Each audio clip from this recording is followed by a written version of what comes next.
Yo, so round two, second board demo of the year, entirely different board. Here we are. So first of all, thank you guys for the kind words and support of like, you know, my setup and sounds and all of that stuff. There's been some really cool connections made with all of that. So that's been really, really fun. I really appreciate all that and love meeting you folks and engaging with you guys in the comments and stuff. So yeah, here we are, a few months later, entirely new board. You know, we get it. Like we understand the chase of like, tone and pedals and all of that stuff.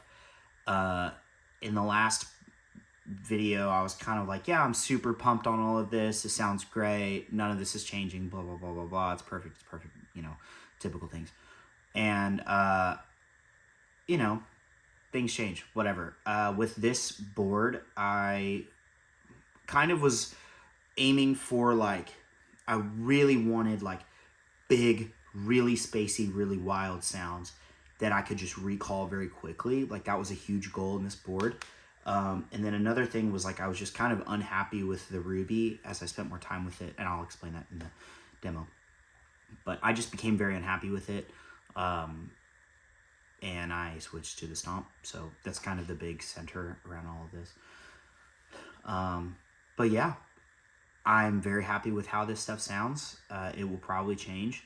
I think as I make some videos on occasion, as I have some time and have the energy and motivation to do it, I think something that's really important for me to remember is like, even though I might use the verbiage that nothing's going to change, and I think I even do in this demo a couple times, I have to remember that like my ear changes constantly. It's never just a like preference or a chase of like a technology thing. Like, I mean, it's always just like my ear. It is that it's like technology and things change and like sounds change and all of that stuff that I really want to try, but ultimately my ear changes. And I wanted to build a board that like could shift with that. So like more digitalness, more preset and more presets, more algorithms and things and like stuff that I could design around my ear changing. You know, I really missed being able to have the flexibility of like changing big delay sounds or whatever. And also big value for this board was like a lot of glitchy, really fun sounds.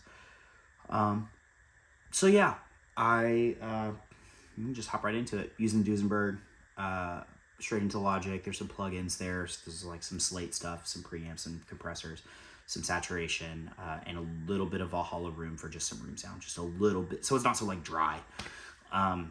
That's it. Very, very simple setup. I hope you guys like it. I'm very happy with how this board sounds. It's very fun. Yeah, so enjoy. So yeah, quite a bit has changed.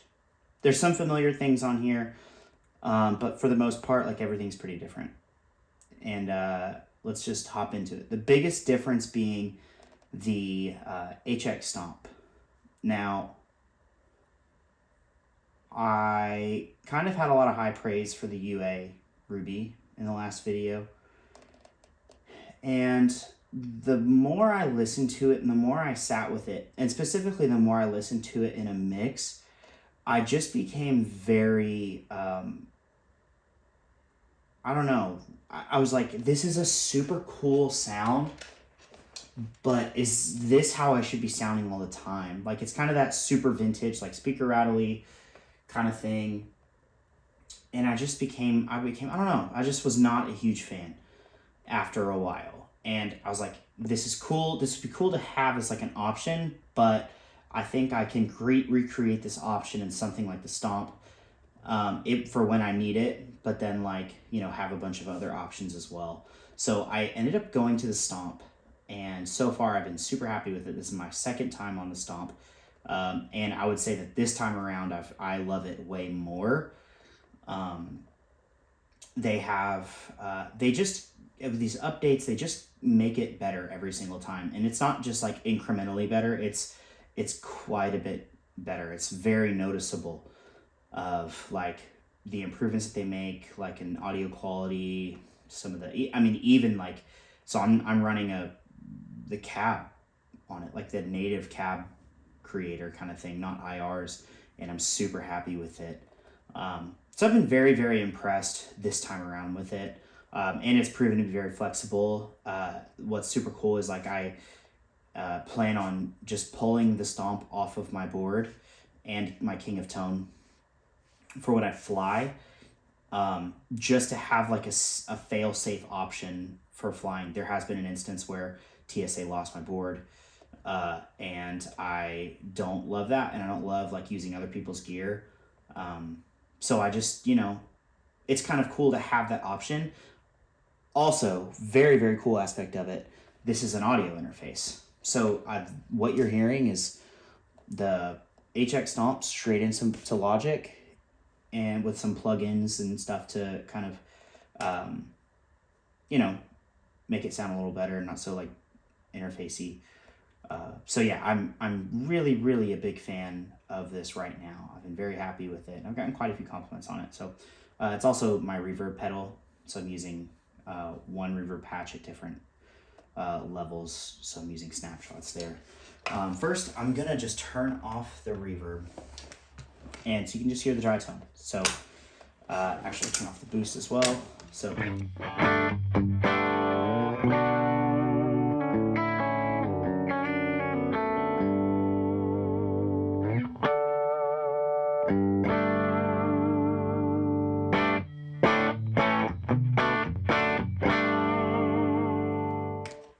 and something really important to note is I have my Kali 76, which is new, underneath the board. That's always on. I never turn it off. I don't mess with it. I just have the knob set to like where I perfectly want it, and it sounds awesome. I switched from the Bloom because I didn't really need the boost, and I didn't really need the EQ anymore. I decided to go a different route with that. The Bloom's awesome. I just decided to try the Kali, and honestly, I've been very, very happy with it. There's a lot of hype around it and stuff, but man, it just sounds really good and it feels great. So yes, Kali 76 is new, HX Stomp, so that's kind of like foundational tone. And kind of the next part of that is going into the Tilt boost, which is new. It's really freaking great. I'm a huge Sean Tubbs fan, and one of the things he talks about is like workflow stuff with this pedal. Specifically in like session work, when you just need to quickly like change guitars, and you don't really have time to like adjust your amp tone, and like the next guitar is quite a bit brighter, you just roll it off, or there's more boom in the low end, so you just cut there's just so many unbelievable workflow things here with it that make it indispensable to me. Plus it just sounds great. Even the drive circuit sounds awesome. I did a session 2 weeks ago, and most of my drive tone was the Tilt and the, really kind of either one of the MEQ or the boost side of the King of Tone. But there were plenty of tracks that I just would like reach down, flip the drive circuit on, and then just go to town, and it sounded amazing. So dry tone. With it on.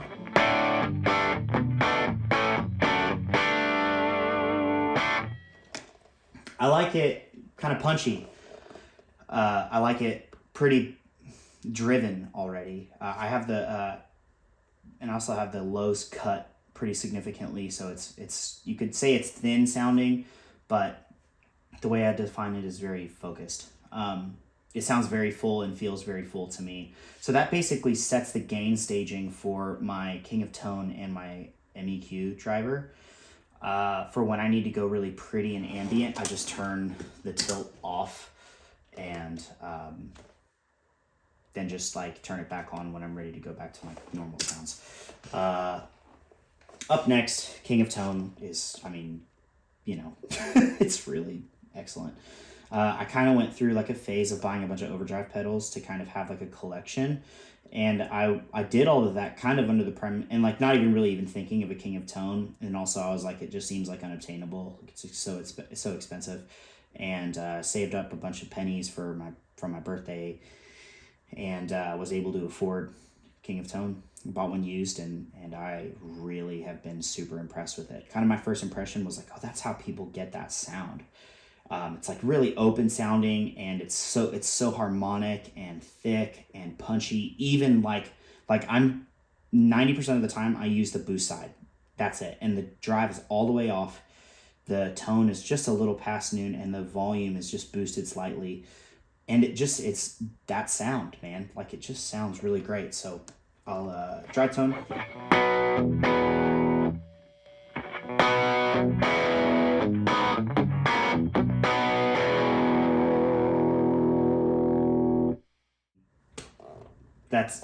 It's incredible. Just sounds, I'm blown away by it. So with the collection of overdrives, I'm kind of starting to sell off a lot of them because I don't really need them or use them anymore. Especially stacked. Like, well, I guess I'll show you this.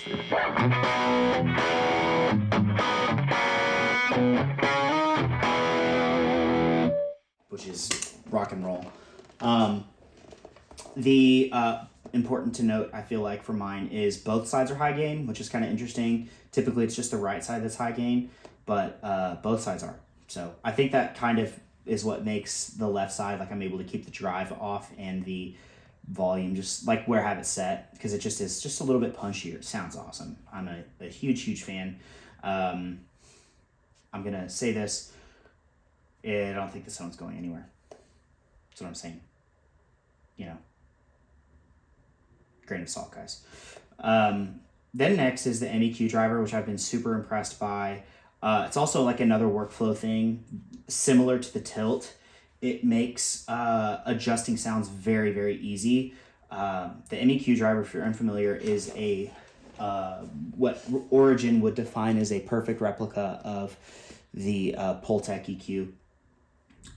Which, sure, okay, fine. It sounds awesome. I keep the level maxed, drive slightly up, the adapt always on.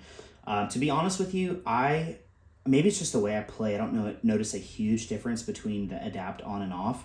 I just keep it on just because, you know, it doesn't hurt. And then cut highs are slightly rolled off, and mids are just at about 11 or 11:30.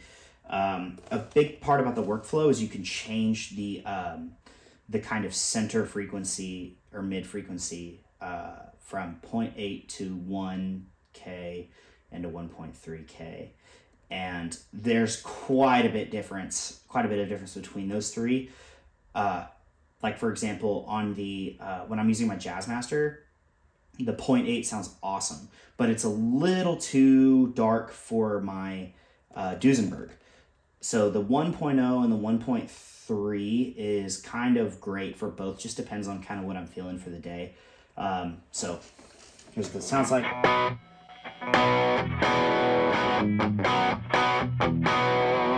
That's at 1.3. Let's try the 1.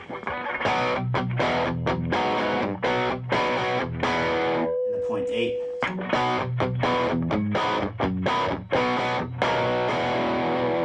There's quite a bit of difference there. And the crazy thing is they all feel different. Like, each setting kind of feels different. And you can kind of do that cocktail thing when you max the mids and put it to the 0.8. This sounds awesome, man. I'm a huge fan. So typically, kind of when I'm going for the big high gain lead thing, I will have this on and then just boost it. I don't really use this high gain side. I really need to dial it in. What I kind of want to do is rabbit trail. Kind of want to do is keep one side as like a brighter boost set for like a neck pickup. And that seems to be like a more efficient use of how I like using my overdrive pedals. As you can see, I like keeping gain low and just using the natural harmonic and character of the pedals, and then just kind of boosting from there, mostly volume and like some EQ stuff. So I like keeping it very, very simple. Yeah, big fan of that method for me. So this is what it sounds like to have it stacked.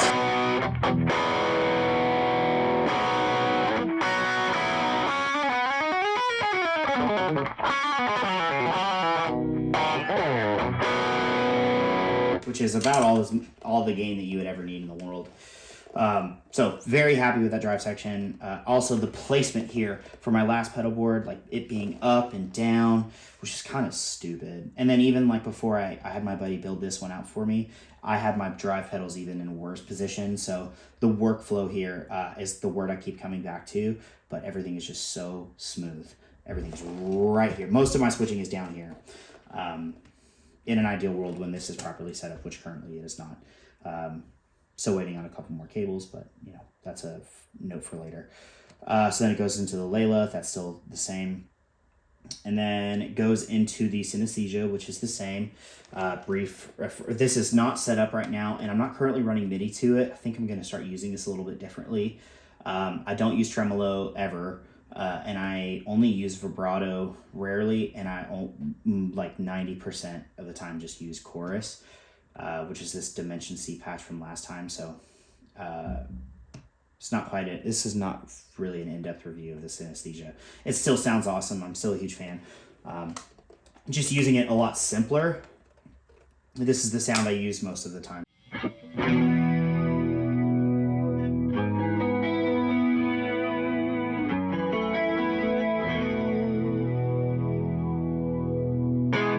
Sounds great. Big fan. Then to the Gen Loss, which is mind-blowing to me. I kind of bought it in a like, man, it'd be really cool to do some crazy sounds with this, and I don't think, gosh, I got this thing for my boots. It's nasty. I was like, it'd be cool to do some like creative sounds every now and then, and you know, whatever. It could be cool to just have some fun texture stuff. And I just, man, I can't say like enough amazing things about it. When it's, again, like nothing's set up. These aren't set up with MIDI quite yet. So I'm not using it the way that I ideally would like to, but I love using like filtered sounds. I just see this as like a really cool filter that I can like roll off the highs and just have a little more texture and vibe to it outside of just using my tone knob, which I still use all the time, but I feel like this is just a cooler way to do that trick that I use quite often. But until then, it's just kind of one of those weird, quirky things that I just like to throw on. Kind of how it's set right now is, I don't love this saturate knob, to be quite honest with you. I don't like adding gain on that section, but I can see where it's cool. But I keep it just like right at unity, the dry signal's all the way out, and it's just kind of this rad sound. So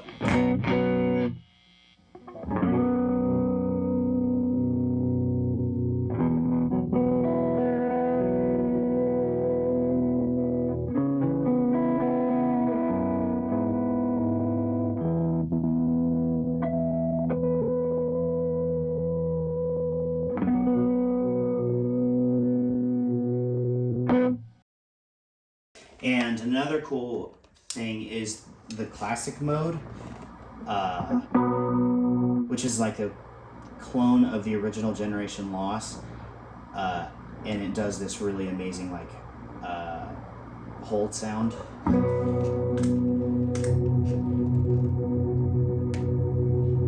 Hands free, so it'll just hold there.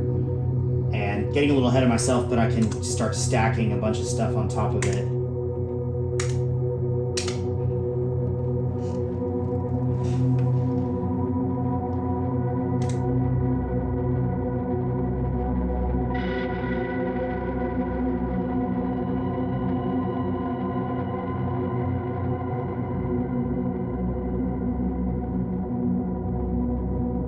Just camp here for a second, might as well.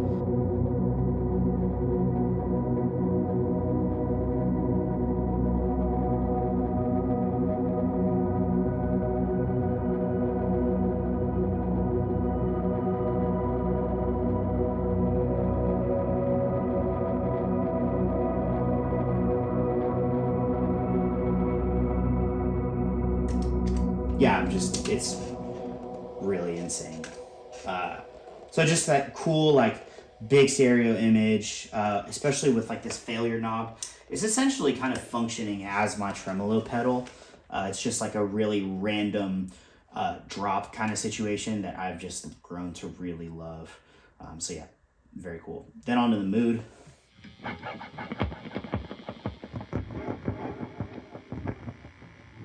I already caught that.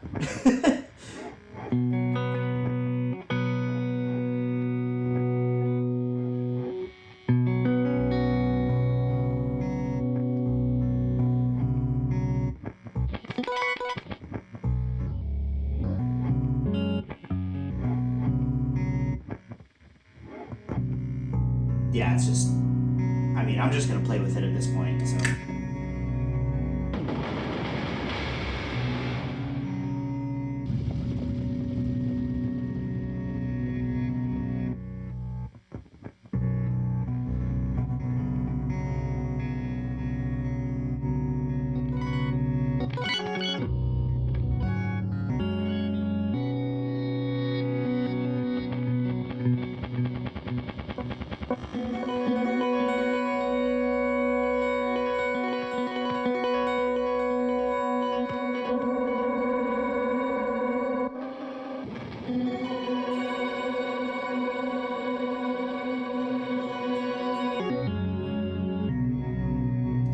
I mean, yep.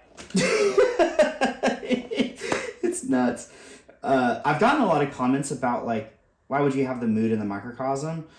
And my response is typically like, why not both? You know, like they both very, very ish do the same thing. Like, but not really. Like they're the same in the sense that they're micro looper and glitchy and like kind of a granular delay kind of situation, but the way they process input information is totally different. The mood to me seems way more random, way quirkier, and way more immediate, where the microcosm is more patient, I think is the right way to do it. To think about it. Obviously you can crank the time, subdivision, and it just like kind of does it pretty immediately, but just they still process things very differently. So they're fun to play with together, which later we can get into sounds of how they stack together and stuff. And the microcosm still just like tried and true, kind of like one of those just, I will say this about this pedal and even potentially the mood, the microcosm is indispensable to me at this point. I cannot get away from it. I just absolutely love it. It's like my favorite, like probably my favorite pedal of all time, and mood is slowly creeping up. I'm head over heels with it for sure. So, MIDI is kind of set up with this one. It actually is set up. It's just not set up on my homepage. So I have a bunch of different sounds, that I can run through. Like they're all pretty patty. They all kind of do the same thing. There's also some like cool reverb. So I'll just run through some sounds here.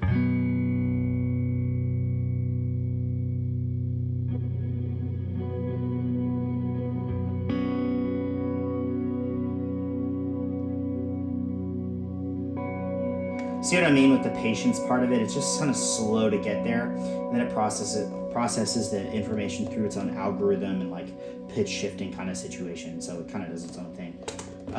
This is one that I've been using quite a bit.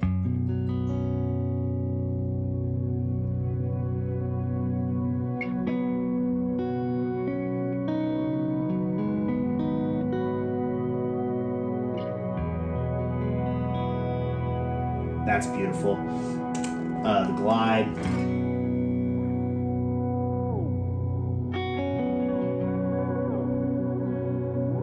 It's just pitching up and down. Think of it like a whammy. Then I've got this little arpeggio guy, or arpeggiator.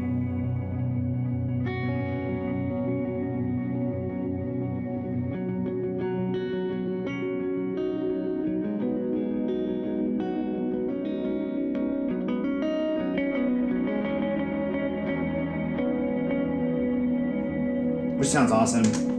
Got a simple reverb for when I need it. This reverb is just beautiful. Oh my gosh. Come on.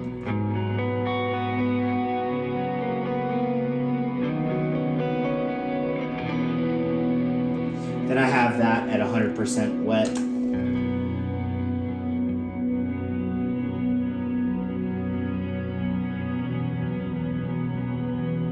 Sounds awesome. Then there's this guy, which is really fun as well.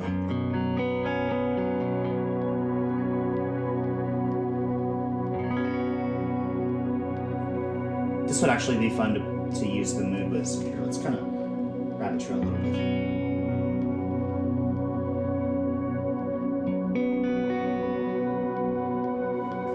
Maybe throw the gen loss on.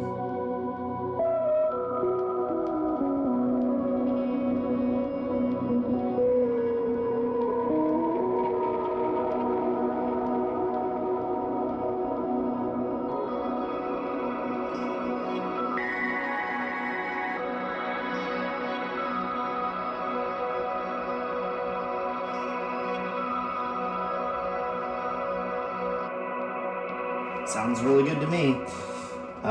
Big fan. So that's kind of like spacey world that I love living in.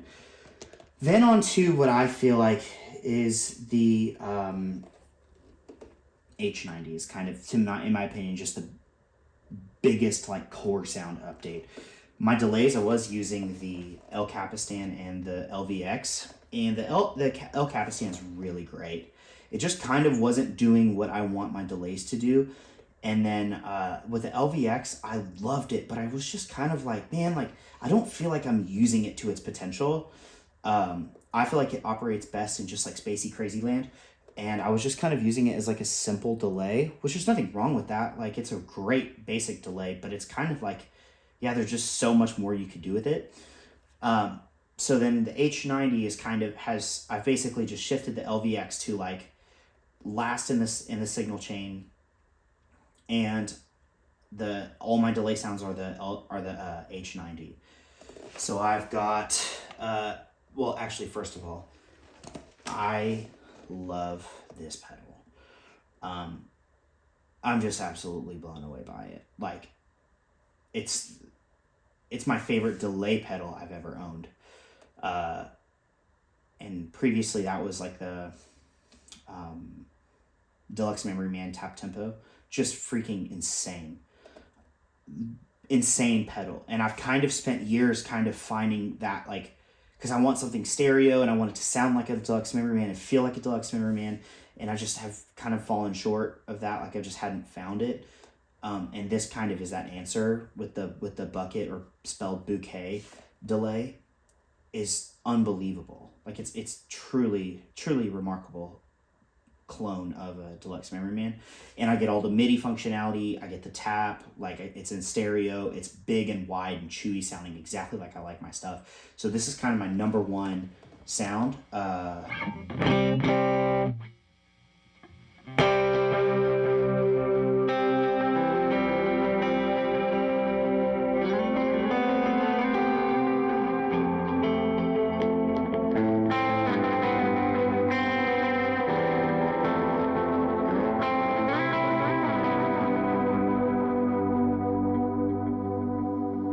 Awesome. I've also got this like cleaner version of that.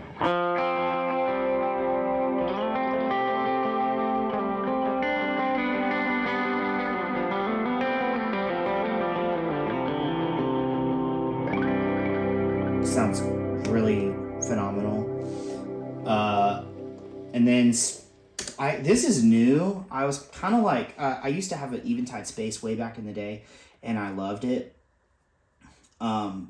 But it was so hard to use, and kind of so I got rid of it, but the black hole algorithm is just ridiculous. There's nothing else that does it. And I was kind of like, man, I really missed that. So the other day, I was like messing around and kind of like, yeah, that'd be kind of cool to find a patch that sounds awesome. So, this is that. It's really awesome.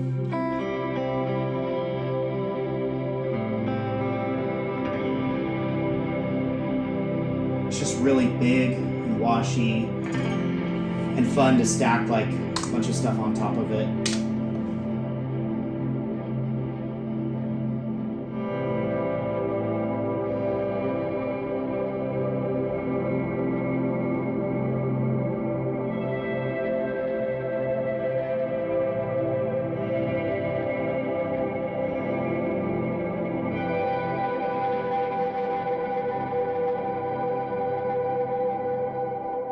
So that's really great. Kind of, I guess, backtracking into kind of about it, the Deluxe Memory Man, yes, was my favorite sound, but as far as like pedals, like workflow, all that stuff, Eventide Time Factor was always my favorite. I had 3 of them back in the day and they all kept breaking, but I kept buying them again because I loved them so much. And then eventually I just got sick of it and then sold it to get, I don't remember what I got. But I always loved Eventide's workflow. I always loved their algorithms because they've been one of the best algorithm companies in the world for years, like as far as their rack units and reverbs and all of that stuff. So I just am super, super pleased to have this on my board. I unfortunately had to overpay for it because the wait is still insane to get one, but it was worth it. Very, very worth it. So then finally, LVX for like big spacey stuff. I'm kind of using 2 algorithms right now that really sound awesome. I've kind of got this guy, which is like a super wide, almost ping pong kind of situation, and it's very textured and cool. It's almost like overdriven. It's a magnetic algorithm, and it's got the cassette modulation. So sounds great. Here's what it sounds like on its own.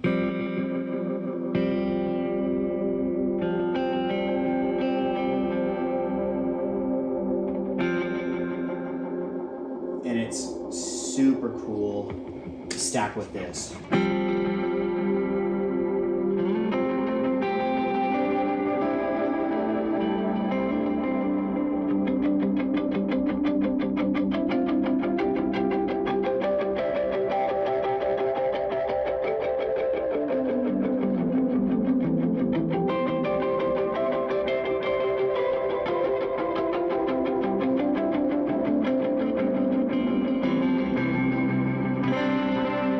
Even throwing some chorus on.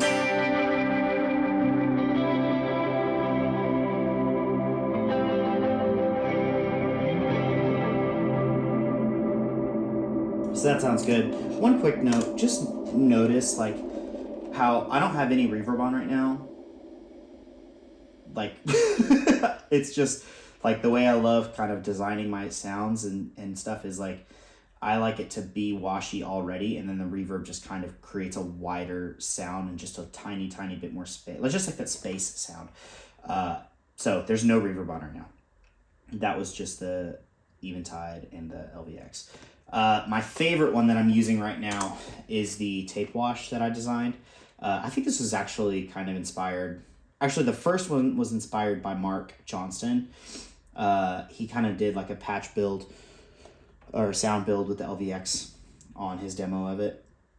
And I was just trying to copy it and ended up with a slightly different sound and kind of a different way to that sound. And then I just basically took that sound and kind of created a bigger one, like a real big wash. So this kind of functions as like a big old delay reverb kind of sound. So,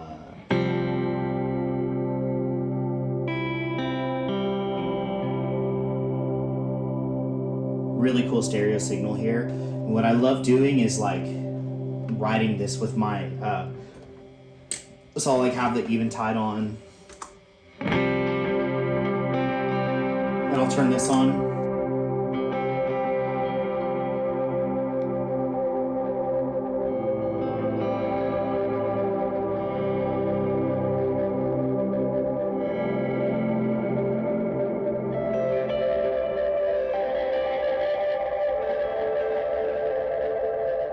Which is super fun to do that. It just creates a really big stereo signal, and yeah, it just makes it fun to play with. It's fun to play with knobs. Then finally, I'm just using reverb in the Stomp, which sounds great. I took the RV5 off. It's still on my dresser. It's just kind of there as like a, never forget about me kind of thing. And it's kind of the sound that I always strive to get, like just that modulated, big reverb sound.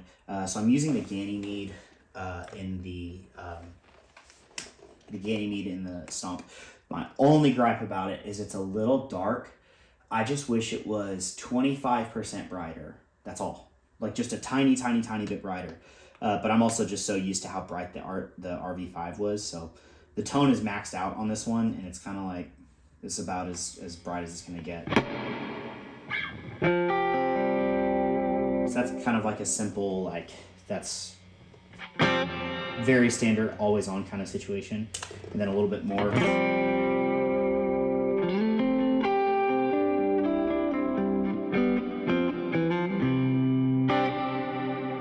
Sounds really good. And then the big boy.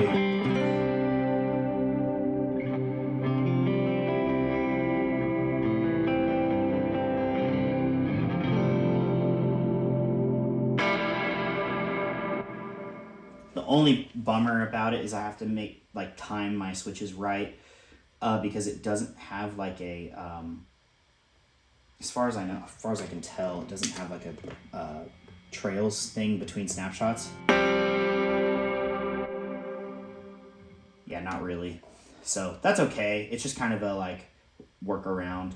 It still sounds great and just convenient to kind of keep everything in one thing, and I don't have to keep the stomp off the board with another reverb pedal.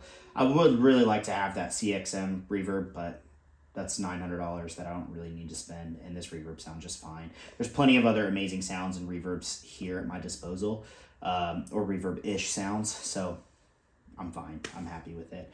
And that's really it. Which is kind of a hilarious sentence. This is a monster spaceship kind of situation.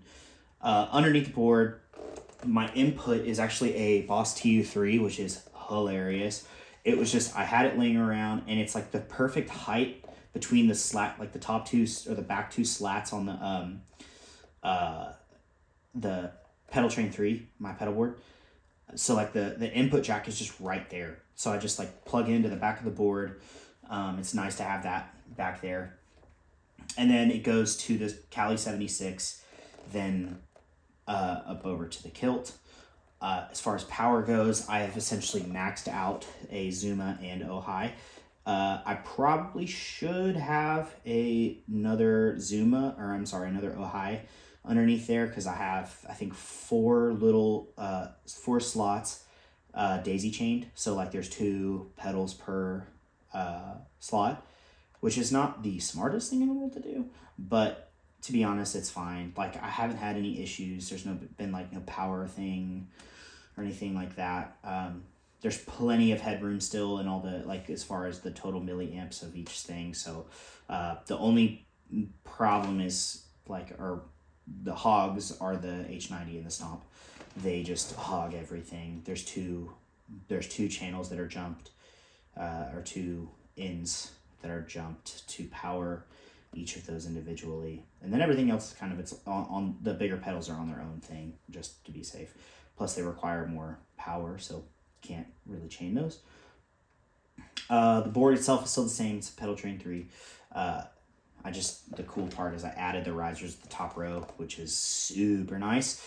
And then SPE 400s and Mogami 2319, just I think with 2, actually 1 Goodwood pedal, maybe 2, I can't remember.